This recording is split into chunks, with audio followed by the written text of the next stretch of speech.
يمر العمر بنا ونمر على أفكار فيها ما ينفعنا حين بعقل نختار الماضي يهدينا خير دروس للعمر والحاضر بيدينا نهديه حصاد الفكر والحاضر بيدينا نهديه حصاد الفكر.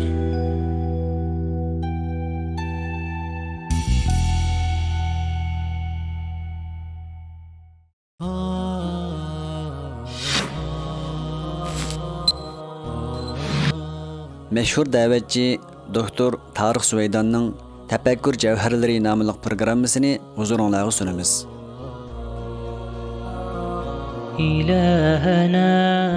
Bismillahirrahmanirrahim. Ən muhimni bekitishning o'lchimi.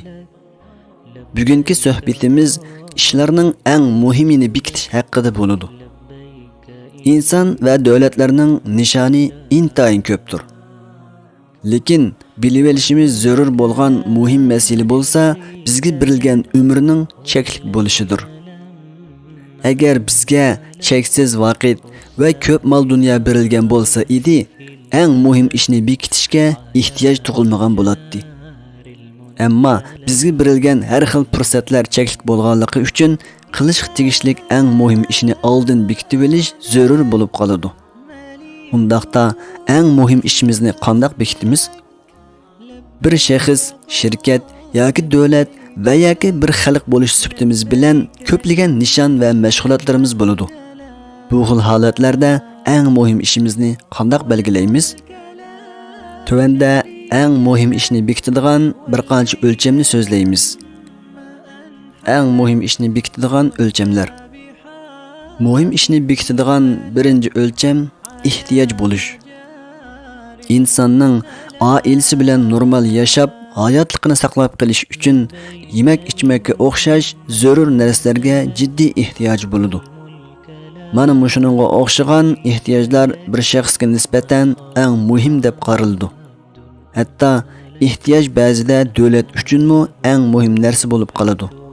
Bugungi kunda davlat eng ehtiyojli bo'lgan narsa davlatga nisbatan eng muhim ehtiyoj hisoblanadi.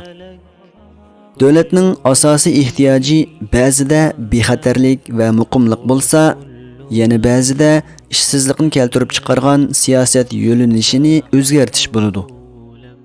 Ba'zida xalq uchunmi eng muhim ehtiyojlar bo'ladi. Chunki ma'arif va iqtisod jihatdagi taraqqiyot bir xalqqa nisbatan zo'r ehtiyoj hisoblanadi.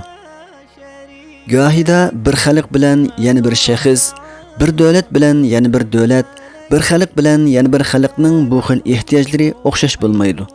Chunki u ehtiyojlar davrning o'zgarishi bilan o'zgarib turadi. Demak, muhim ishni bekitishning asosiy o'lchami ehtiyojdir.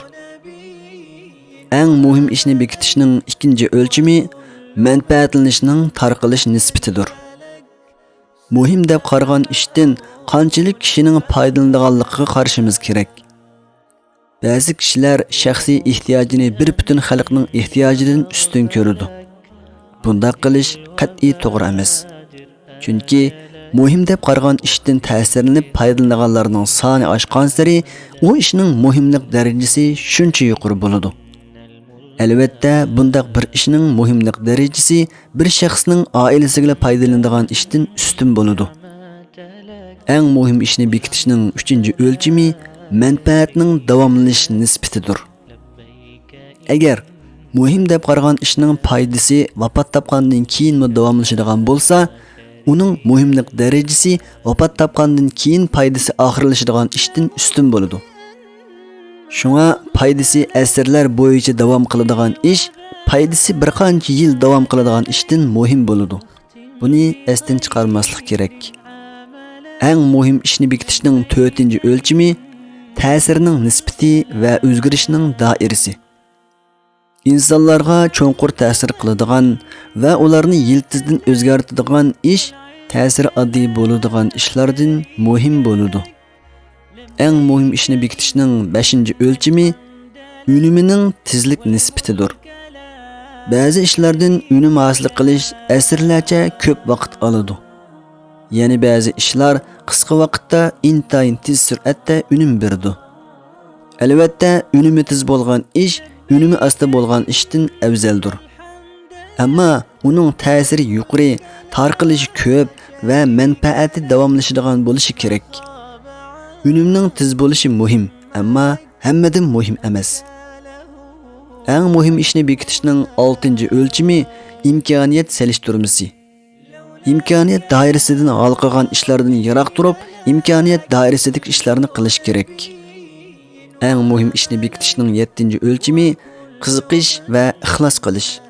Shundaqla fursat bilishmi intayin muhim. Ba'zi ishlar xiyoliy bo'lib, uning hech qanday fursat imkoniyati bo'lmaydi. Shunglashqa fursat ato qiladigan ishlarni izlash kerak. Eng muhim ishni bekitishning 8-si qimmat qarash. Qimmat qarash degan nima? U erkinlik, izzat, obro'y, gullanish, zolimga qarshi turish, madaniyat barpo qilish qatorliq ishlardir. Bular kundalik xizmat, shon-shuhrat qatorliq foydasi oz bo'lgan qimmat qarashlardan intayin muhim.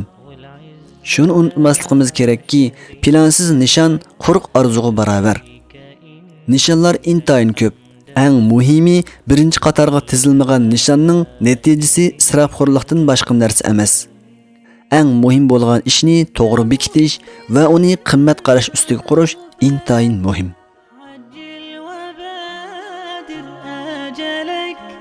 واختم بخير عملك لبيك إن الملك لا